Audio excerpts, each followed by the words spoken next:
Kenapa Yusuf tidak mengatakan ra'aituha tadi, tapi ra'aituhum? Karena yang dia lihat sujud itu ayahnya, ibunya, saudaranya.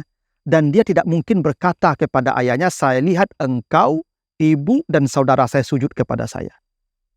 Nabi Yusuf adalah anak yang beradab dalam berbicara. Hingga dalam berbicara pun dia tidak mengatakan ayah sujud ke saya. Tidak. Itu bukan anak yang beradab walaupun dia melihat ayahnya sujud kepadanya, saudaranya sujud kepadanya, ibunya sujud kepadanya, tapi tidak layak seorang anak berbicara seperti itu di hadapan orang tuanya. Mengurai rahasia Al-Quran melalui makna dan mabna.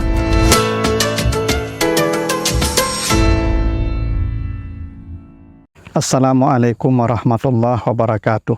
Alhamdulillahil ahadis samad, lam yalid wa lam yulad, wa lam yakul lahu kufuwan ahad. Allahumma salli ala Muhammad, afsahi manatika biddad wa alihi wa ashabihi ila yaumil wa'ad, amma ba'd.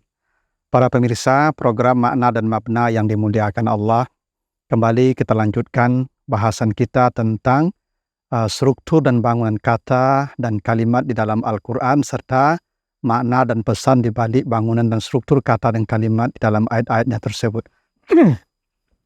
Kali ini kita akan bahas surat Yusuf ayat yang keempat. Apa kata Allah? A'udzubillahi minasyaitonirrajim. Iz qala Yusuf li abi, ya abati, ini ra'aitu ahada asyara kaukaba wasyamsa wal qamara ra'aituhum li sajidin. Ingatlah ketika Yusuf berkata kepada ayahnya, wahai ayahku, sesungguhnya aku melihat di dalam mimpiku bahwa 11 bintang, matahari, bulan, saya lihat semua mereka bersujud kepadaku. Itulah artinya surat Yusuf ayat yang keempat. Ayat ini adalah awal cerita Nabi Yusuf. Saat dia menceritakan mimpinya kepada ayahnya. Dan cerita Nabi Yusuf ini disebut dalam Al-Quran sebagai cerita terbaik. Kalau para hadirin baca ayat yang sebelumnya, ayat yang ketiga, nahnu naqussu 'alaika ahsanal qasas. Kami menceritakan kepadamu cerita terbaik. Jadi cerita Nabi Yusuf ini adalah cerita yang paling baik yang ada dalam Al-Quran. Karena dalam Al-Quran itu banyak sekali cerita. Mungkin lebih separuh isi Al-Quran itu cerita. Hingga ada satu surat namanya surah Al-Qasas yang berarti cerita-cerita. Tapi cerita yang paling baik, kata Allah, cerita Nabi Yusuf. Kenapa cerita Nabi Yusuf yang paling baik? Satu, cerita Nabi Yusuf yang paling utuh. Ada prolognya, ada epilognya, ada pembukanya, ada endingnya, dan sistematis seperti sebuah novel. Tidak ada cerita dalam Al-Quran yang seperti cerita Nabi Yusuf. Cerita Nabi Ibrahim terpencar-pencar. Cerita Nabi Musa terbagi-bagi dalam banyak ayat dan surat.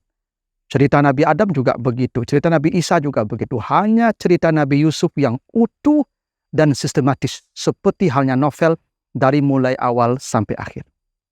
Yang kedua, cerita Nabi Yusuf dimulai dari mimpi. Dia bermimpi.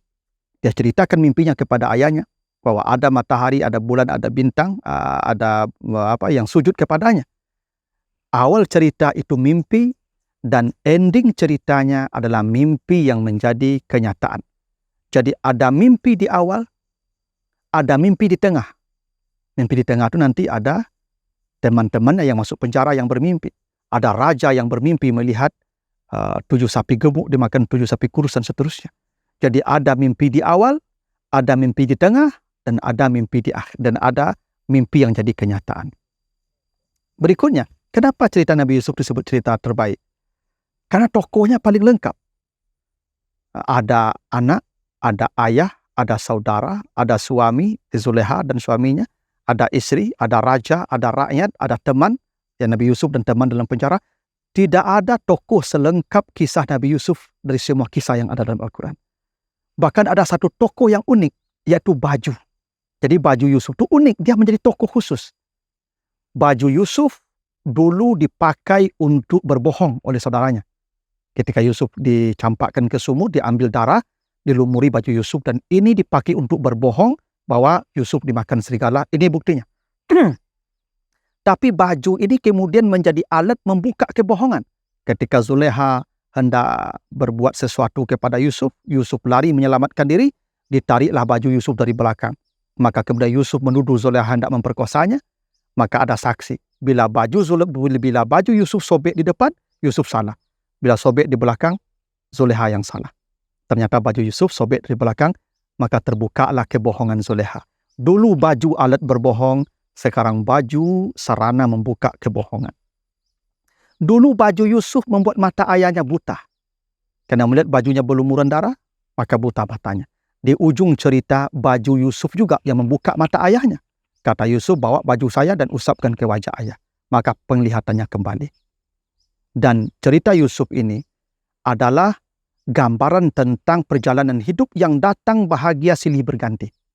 Yusuf paling disayang oleh ayahnya. Tentu dia bahagia, disayang oleh ayahnya dari semua saudaranya. Tapi sayang yang berlebihan dari sang ayah membuat petaka, memunculkan kedengkian bagi saudaranya, dan ia dicampakkan oleh saudaranya ke dalam lubang sumur. Maka bahagia ujungnya adalah derita. Begitu dia menderita dalam sumur, datanglah musafir, kafilah dagang. Maka ketika mereka memasukkan ember ke sumur, terangkat Yusuf. Maka Yusuf dibawa ke Mesir, dijual, maka dibelilah oleh seorang pembesar di Mesir. Maka Yusuf masuklah ke rumah mewah, istana. Dari dalam sumur, masuk ke rumah mewah.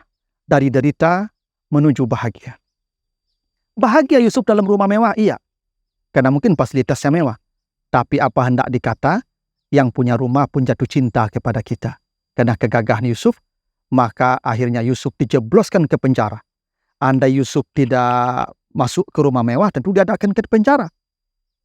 Rumah mewah, ujungnya penjara, derita. Yusuf masuk penjara, derita, iya. Tapi dari penjara lah dia menuju singgasana istana. Dia bertemu dengan dua temannya, lalu dia bermimpi begini-begini. Yusuf takwilkan mimpinya, nanti dia bercerita kepada raja bahwa ada pemuda ahli takwil mimpi. Dari situlah Yusuf berangkat menuju istana. Begitulah kehidupan manusia. Derita datang dan bahagia menanti. Bahagia datang, derita menanti, dan itu akan datang silih berganti. Itulah cerita Yusuf kenapa disebut ahsanal qasas, cerita terbaik. Secara redaksional, ada hal yang menarik dari cerita Nabi Yusuf. Ketika dia bercerita kepada ayahnya bahwa dia melihat matahari, melihat 11 bintang, matahari, bulan sujud kepadanya, dia menggunakan struktur kalimat yang agak sedikit aneh. Kenapa? Coba perhatikan baik-baik. Inni ra'aitu ahada asyara kaukaba wa syamsa wal qamara. Kaukaba asyamsa al qamar itu dihukum mu'annas. Mu'annas. Perempuan. Wa syamsi wa duhaha. Kena mu'annas. Wal ardi wa matahaha. Mu'annas. Bulan wal qamari izatalaha. Mu'annas. Jadi matahari, bulan, bintang, planet, itu semuanya mu'annas. Hukumnya mu'annas. Harusnya ketika Yusuf berkata kepada ayahnya, saya lihat matahari, bintang, bulan sujud, maka saya lihat mereka sujud. Itu harusnya ra'aituha li sajidatan. Begitu harusnya. Karena al-qamar asy-syamsatu mu'annas. Ra'aituha. Atau kalau mau dijamakkan mu'annas juga ra'aituhunna. Tapi tidak. Yusuf tidak berkata ra'aituha li sajidatan, tapi ra'aituhum li sajidin. Sajidin itu untuk laki-laki, orang, manusia, akil. Kenapa Yusuf tidak mengatakan ra'aituha li sajidatan, tapi ra'aituhum li sajidin? Karena Nabi Yusuf sebenarnya yang dilihatnya bersujud dalam mimpinya itu adalah 11 saudaranya, ayahnya, dan ibunya. Ini metafor yang indah. Jadi Nabi Yusuf membuat sebuah perumpamaan dalam sebuah keluarga bahwa ayah itu matahari, ibu itu bulan, dan anak-anak itu bintang. Bintang. Apa maknanya? Di rumah tangga itu hanya ada satu cahaya. Sumber cahayanya matahari. Bila matahari muncul, maka bulan menghilang, maka bintang pun menghilang. Tidak boleh ada dua matahari di rumah tangga.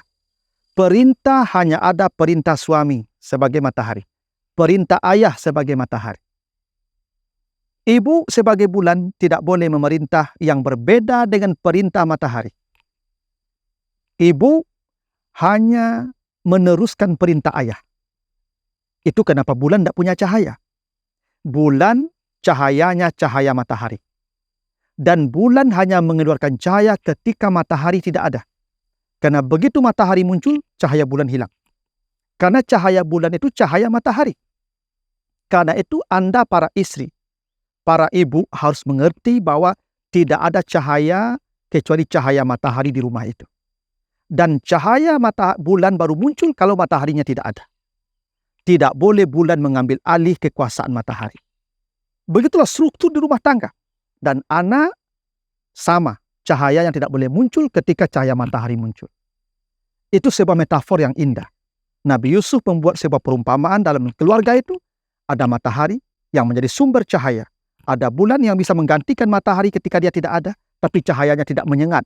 Cahayanya tenang, sejuk, dan indah. Nah, menariknya. Kenapa Yusuf tidak mengatakan ra'aituha tadi, tapi ra'aituhum? Karena yang dia lihat sujud itu ayahnya, ibunya, saudaranya. Dan dia tidak mungkin berkata kepada ayahnya, saya lihat engkau, ibu, dan saudara saya sujud kepada saya. Nabi Yusuf adalah anak yang beradab dalam berbicara. Hingga dalam berbicara pun dia tidak mengatakan ayah sujud ke saya. Tidak.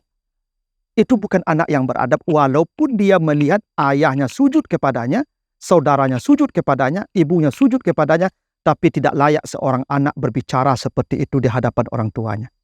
Maka Yusuf membuat sebuah perumpamaan, sebuah metafora. Dimetaforkanlah ayahnya dengan matahari. Dimetaforkanlah ibunya dengan bulan, saudaranya dengan bintang. Tapi mereka itu tampak dalam kata ganti hum. Yang ini manusia, bukan benda. Ra'aituhum itu manusia. Itu artinya Nabi Yusuf melihat manusia yang sujud kepadanya. Makanya sajidin jamak muzakkar salim namanya. Dan itu menunjukkan orang yang dia lihat sujud. Bukan matahari, bukan bintang, bukan bulan. Tapi orang yang bersujud kepadanya. Tapi dia menjaga adab berbicara kepada ayahnya. Para hadirin, bicara kepada orang tua itu beradab. Beradab. Nabi Yusuf mencontohkan adab yang tinggi bicara dengan ayahnya. Walaupun dia lihat itu dalam mimpi bahwa ayahnya bersujud, dia berkata, bukan ayah, tetapi matahari, bulan, bintang. Ini adab yang harus dijaga oleh setiap anak ketika berbicara kepada orang tuanya. Begitulah di antara pesannya yang hendak disampaikan oleh Yusuf dalam ceritanya dalam surat Yusuf ayat yang keempat ini. Mudah-mudahan ada manfaatnya, lebih kurang mohon maaf. Wassalamualaikum warahmatullahi wabarakatuh.